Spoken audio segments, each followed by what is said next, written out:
Welcome to Jacksonville For Life, a show promoting a culture of life in Jacksonville by informing young mothers of the alternatives to abortion, along with a countless number of people willing to assist them with their pregnancy, and by educating the public on what abortion does to our city. Today we have with us the president of Jacksonville For Life, Brad Straley. Welcome to the show. That's a mouthful to say. I'm glad you said that, not me. Yep. So your program, Jacksonville For Life, how did it come about? Back in 2003, I was downtown. It was the middle of January, and I saw all these people outside, just curious, wondering what they were doing, and learned that they were protesting the Roe versus Wade decision, legalizing abortion throughout all 9 months of pregnancy.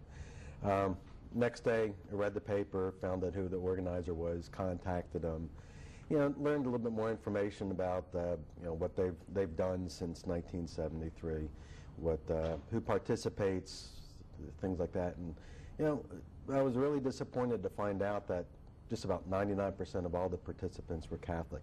Nothing wrong with the Catholics taking the lead, but we're the rest of the evangelical Christians realizing we're in the Bible Belt. Where is really everyone? Knowing we don't hear it on the media, we don't read about it, we don't see it in the paper, politicians don't talk about it. Unfortunately, most pastors don't, so it really weighed on our hearts.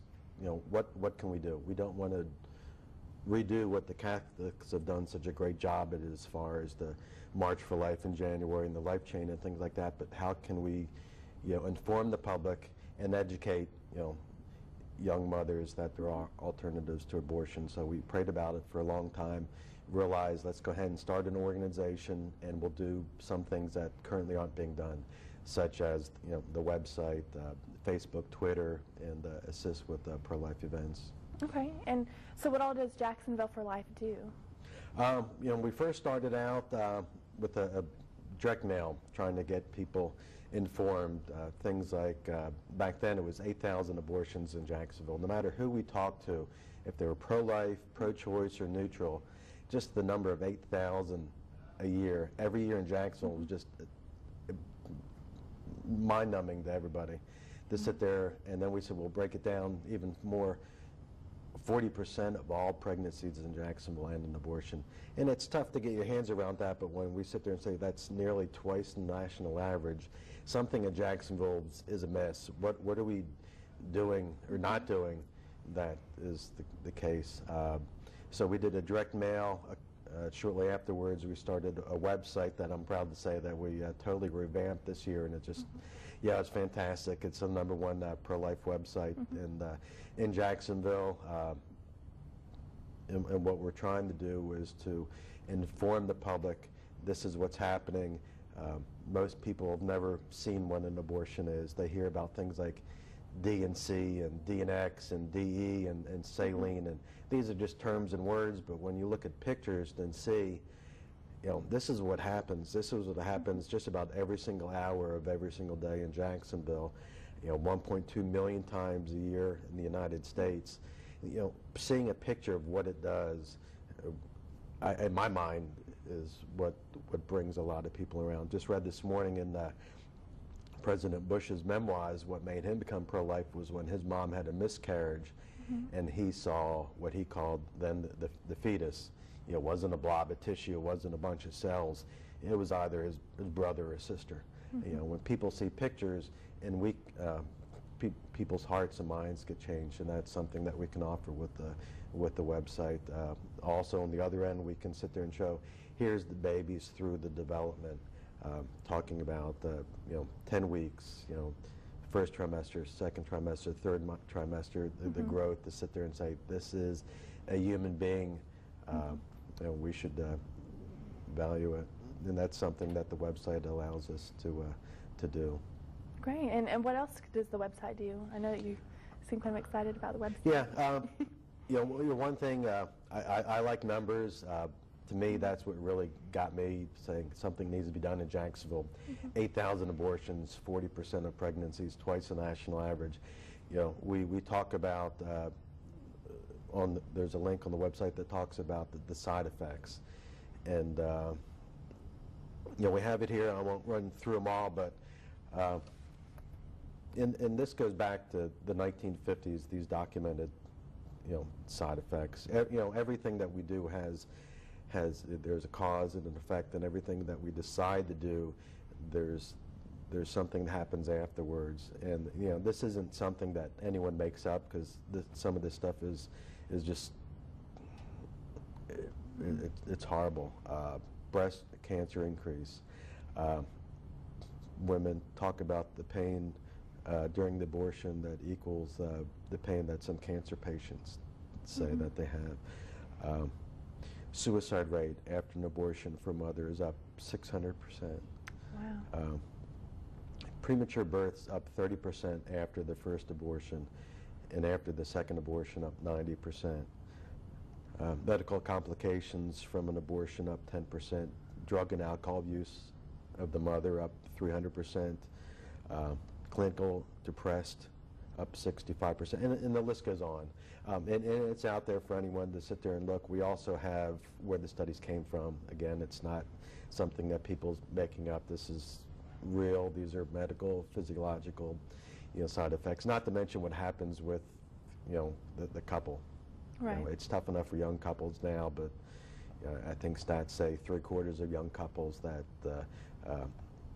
end the pregnancy and abortion don't stay together, and that's that's sad.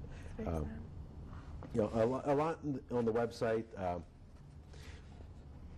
Again, we talked about since having the website, we're on Facebook, we're on Twitter, YouTube, youtube.com/JacksForLife, and also we have a list of the top 10 things that people can do to become, pro-life in Jacksonville, and that's on the website as well. As far as news, it's difficult to find out pro-life news from our media these days, so we sit there and we try to gather what's pertinent to the pro-life movement, especially in Florida and Jacksonville, and we'll put it on the website. Also, as far as upcoming events, it's impossible to get out to 840 square miles, 1 million people of all the pro-life events, the fundraisers that the pregnancy centers are doing, events such as the Run for Life, the March for the Life Chain, things like that.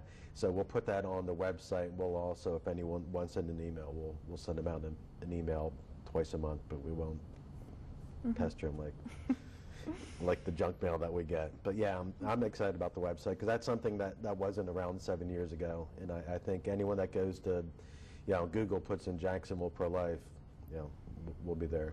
We're really proud of it. Right. And how is Jacksonville for Life funded? We're totally funded by private individuals. We're 501c3. Everything is tax deductible. We don't get anything from the state or city or the federal government. It all comes from the generosity of people that feel that we should have a culture of life in Jacksonville. We can do better. Okay. And I know you mentioned some events earlier. Did you want to elaborate on some of those events? Yeah, we've really been fortunate over the years. The city of Jacksonville used to have a neighborhood summit, and would bring down together all the neighborhoods in Jacksonville. And we had the first pro-life booth, giving an opportunity of the different neighborhoods to learn where the pregnancy centers are. Unfortunately, for some of the neighborhoods that are targeted by Planned Parenthood and some of the abortion mills, inform them what's going on in the neighborhood and why their neighborhood's being targeted. That was a very good avenue to get the word out, and unfortunately the city cut that out. The family summit was another thing. This is a family issue. It's a mother and the father and the baby. Grandparents are involved. Again, there was a great avenue to get the word about. There's resources. If you're pregnant, you do have more than just one option. You have 3 options. Here they are. Here are the resources. If you need assistance, this is where you can go. And it was a great avenue. And unfortunately, the city cut that out as well. A number of years ago, we had an opportunity to Edward Waters College, and they had a health fair. It was really encouraging to see that the youth at the college interested, to learn about what abortion is. Just like middle-aged people and the elderly. Most people don't know what it is or how it affects them, especially the African American community. Right. Last year we had a national organization come to UNF for 2 days, and really was curious to see how that was going to work. I mean, this is graphic stuff. These are pictures of, you know, babies that have been aborted, big color banners up, and 2 days we were there. We sat there and we talked to students. We let them approach us. We didn't go out seeking anything. Obviously, people can see and make up their minds. People will come up and talk, and it was really enlightening to see the youth. Like, wow, we had no idea this is what it is. We had no idea this what happens to a baby. We have no idea what it looks like. Period. And even the faculty and staff, really, you know, we pick on the educrats a lot, but you know, they were really polite about it. Yeah.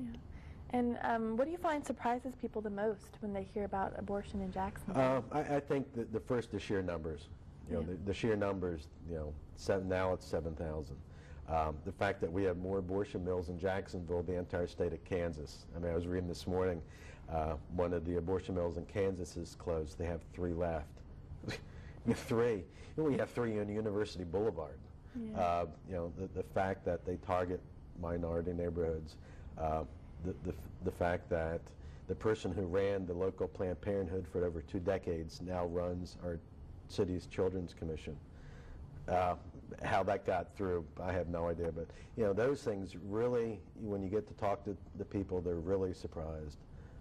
They're surprised about the side effects. They're surprised about the volume of abortions. They're surprised how the abortion bill's gotten into places like, you know, city government, the Children's Commission, you know, the bridge, how our tax money goes to that. $350 million of our taxpayers' money goes from the federal government to, you know, Planned Parenthood. All those things, people are surprised because, you know, most people aren't talking about it. Yeah, and how have the churches embraced the pro-life movement? I think reluctantly, slowly, in my mind. You know, I had one pastor on the west side tell me it's a lose-lose situation when he preaches about abortion. You know, half the people don't like hearing about it, and the other half saying, well, you need to do more about it. And I can empathize. I'm not a preacher, so I can only imagine what the congregation feels, but right. You know, you can't really pick and choose. You know, we had a church a couple of years ago let us come in on the sanctity of human life in January, and it was a real honor to sit there and be able to talk about the website and the organization and what abortion's doing in Jacksonville and throughout Florida. But you know, any church, I'd be willing to have us come in and give out literature, talk briefly. Obviously, have someone else talk besides me would be a blessing. You know, I've always thought the movement in Jacksonville needs to come from the churches. I don't think it's going to come from you know, the lay people. I don't think it's going to come from lost. I think it really needs to come from the churches, and until the churches really embrace a culture of life in Jacksonville, I think we're just probably going to just, you know, muddle through. Right. Right. And how about the media? How do you think they've embraced it? In the beginning, it was just sort of like, you know, indifferent, not towards, you know, the movement or abortion per se, but I think just, you know, Jacksonville for Life. You know, we've been around 7 years now, going on 8, and you know, people are actually calling now when they ask if they see something. You know, Governor Chris vetoed the ultrasound bill. You know, the media contacted us when the FDA allowed the abortion drug. The media contacted us.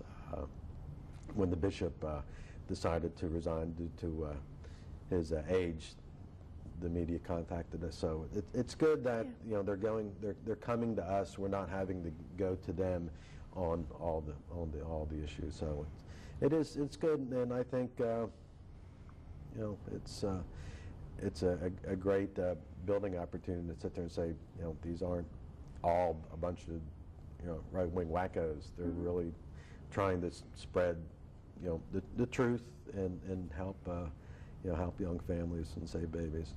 Right. Now, Charlie Crist vetoed the ultrasound bill. What is the future of that bill? We had a recent election, and I think out of 25 U.S. congressmen, just to throw a stat out, 25 congressmen and women that the Florida Right to Life endorsed, 17 of them got elected or reelected. As far as Tallahassee's concerned, there's some fiscal conservatives that aren't necessarily social conservatives, so we don't have enough votes to override Governor Crist's veto. But both the Senate President and the House President had said that they'll bring the bills back up, and Governor-elect Scott had already said that he would sign it. So I think in 2011 that will be a law. I have no doubt ACLU and people of that like will file suit, and once it gets through the court system, a simple question will be asked. Caron, we see that you're pregnant. Would you like to see a picture of the ultrasound? Right. And that isn't really. I'm not a lawyer like Governor Crist is. I don't see how that is a undue burden, but I think that will be the law of Florida very shortly. Right, and we have primaries for the local elections next spring. What would you like to say about those candidates? I don't know a lot about the candidates. I think it would behoove anyone who's pro-life to sit there and find out where do these candidates stand. Obviously, the mayor of Jacksonville is not going to overturn Roe versus Wade or appoint anyone to the Supreme Court. However, they're going to sit there and have the opportunity to get rid of Planned Parenthood out of the Children's Commission. They'll have an opportunity to defund pro-abortion groups like The Bridge, where we're spending our tax money. Right. They're going to be able to sit there and do a lot of things.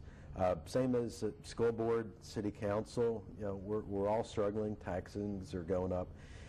Do we really need to be spending our money on organizations and groups that we don't agree with, and some people vehemently oppose?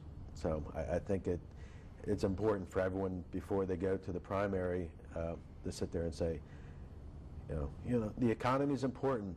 However, our founding fathers said, life, liberty, and pursuit of happiness. Life was first. Pursuit of happiness was third. Personally, I'm happy with the elections this past November. However, I think life is important, and we should take that extra step to find out. Ask them.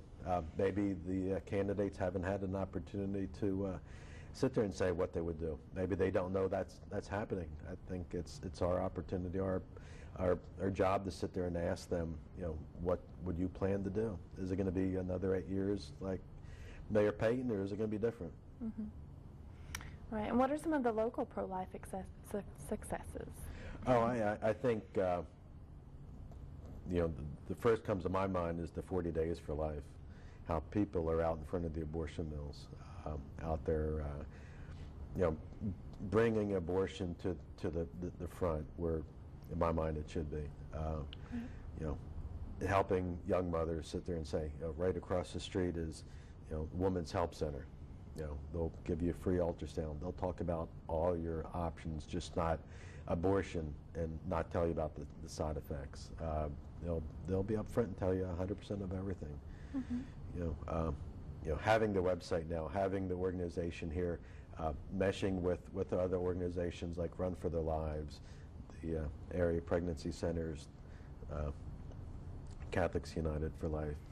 There's a lot. We can do a lot more. That comes down to people volunteering their time and people volunteering their money. But there have been a lot of successes. Last year, Planned Parenthood stopped doing surgical abortions on Beach Boulevard. Right. They're still giving out the abortion pill, causing the same effect, but they're stopped doing surgical abortions. That's great. And, Yep. And back to the organization of Jacksonville for Life, how do you raise money? How do you fundraise for that? A couple of ways. Direct mail. We sit there and say what's going on in Jackson, what we've done, what we'd like to do, and how people can help. Also on the website, on Facebook causes, people can donate that as well. We have a PayPal account. People can mail directly. They can do it through the PayPal. They can do it at the pro-life events. And again, we're 501c3, so it's tax deductible. Right.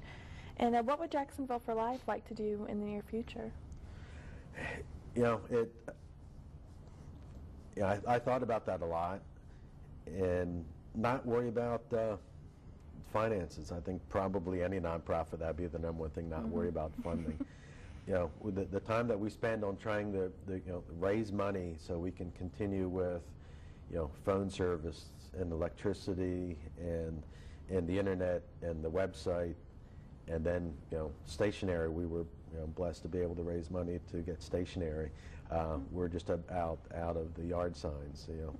What a great thing to sit there and see, yard signs, people talking about the number of abortions, people not afraid of what they're. Some people, homeowners association, is going to sit there and say about them having a yard sign. Giving out literature, bumper stickers. When we see bumper stickers in Jacksonville, we just, in my mind, I just get a smile, because I think, they probably got it from one of the pro-life events. But the things that we could do, radio. I mean, it'd be fantastic to have a radio show to sit there and talk about it when someone's in their car. What else they're going to do? They're going to listen. They're going to hear. They're going to learn. And they're going to find out this is happening in Jacksonville, and here are the alternatives to it. The schools, the billboards. We have billboards all over the place. Love to have pro-life billboards talking about the area pregnancy centers. There's so much that we would like to do. We would like to get a flip phone so we can start the program with you not having to recite that triad of information. But a lot of it's funding, and it's for the cause to educate the public of what's going on, and inform the young mothers that there are alternatives to abortion. Okay, and how can people get more involved with this organization? They can go on the website. Just about every page has a place where you can put your email address. Again, we won't flood emails, the most twice a month, just saying the website's been updated. Here's some of the information that's going on, or upcoming events. We're always, email us, call us, let us know what you'd like to do. There's so many things. Someone called us just yesterday saying, well, there's something, my husband and I like to get involved in counseling. Can you recommend us? And after speaking with them for a while and finding out their religious beliefs, that they're recommended one of the pregnancy centers. It's something. There's so much that can be done when you think about the pro-life movement. Next to the church, it's the largest volunteer organization in the country. There's so much that people can do. Sidewalk counseling mothers, counseling the women, counseling the fathers. All those centers are run by volunteers. They all need assistance, just like when we're in our homes. All our homes need work. The homes for unwed mothers, they all need assistance. People need clothes. They need things for the babies, for when the children grow up. All that information is needed. All those things are needed, rather. And email us, call us anytime. Write us snail mail. All of it is fine, and all of it is greatly needed. Great. And is there anything else that you'd like to talk about today regarding Jacksonville for Life, or anything? Or? On the website, we have a list of top 10 things that people can do to make Jacksonville more a culture of life. We listed, one was for the website. You really don't know your friends and family and coworkers, who's pro-life, who's pro-abortion, and the vast group in between that just isn't really familiar with it. in it's really a non-intrusive way. We do have pictures of aborted babies, but there's plenty of warning. You're not going to go into it by accident. Boom, there's a, baby buying a saline solution. The next will be contact our elected officials. They really don't hear from us often. Contact them when they do something. Catch them when they're doing something right. Let them know. We appreciate it. We have some great city council members that are very supportive. But let them know when things that come up. We do have an election. We're going to have appointments. Is there any reason why, if we have social conservatives in the mayor's office and in city council, why the people that are in charge of the boards and the commissions aren't social conservatives as well? But they need to know. If they don't hear from the pro-life folks, they're going to probably just think it's not important and do whatever. Something that we talked about earlier about the church. If your church doesn't have a pro-life ministry, talk to the pastor. We have a ton of resources. Nothing needs to be done all over again. Nothing needs to be reinvented. Just take what we have and take it to your church and make it available to the congregation. Again, like I said earlier, I really think this needs to come from within the church and go out. Right. Every time your pastor does talk about abortion or pro-life issues like Terry Chavo, thank him. Every time I hear my pastor talk about it, I'll shoot him an email or send him a postcard and tell him, thanks. I appreciate you, bringing that up, because Lord knows how often he's going to sit there and get the opposite. Why are you doing this? Why are you talking about this? This is a political issue. This isn't a church issue. Again, we can't talk about donating often enough because we couldn't be around these past 7 years if people haven't donated their time and their money. Attend events. They're free. We have the March for Life in January. We have the Run for the Lives that benefit the pregnancy centers. That's Labor Day weekend, the Life Chain. There's a number of them. We advertise them on the website. We'll email folks that want to be emailed, but they're free. It's really it's a great way to fellowship with other pro-life people, let them know what's going on, disseminate information. It's really encouraging to the pro-life folks. Get involved. We just had an election. We have another election coming up. Find a candidate that's pro-life and help them. Volunteer with us. Volunteer with one of the pregnancy centers. They're scattered throughout Northeast Florida. Find one that's close to home or close to work and see what you can do to help them. Because every single director says the hours of operation is determined by the number of volunteers. And the thought of a young woman wanting to go to a pregnancy center but can't because they're closed and decides to go to an abortion mill is just, it's sad. But if you can volunteer, please do so. Purchase a Choose Life tag. I gotta admit, this color is the most god-awful color that there is. But when I see it on the road, I'm encouraged by it. Right. And it only costs $22 a month or a year. $20 of it stays in Duval County to help people that want to adopt babies. The last two things in the top 10, vote. You find out who the pro-life candidate is and vote and pray. Probably the most important thing is to pray. Right. Definitely. Prayer's a great thing, and we really appreciate you being here today and talking about the organization Jacksonville for Life. And if anyone else wants to get involved, jacksonvilleforlife.com for volunteer opportunities. I know there's probably a lot of great volunteer opportunities and also for donating. And thank you for watching Jacksonville for Life. Until next time, do something. Save babies in Jacksonville.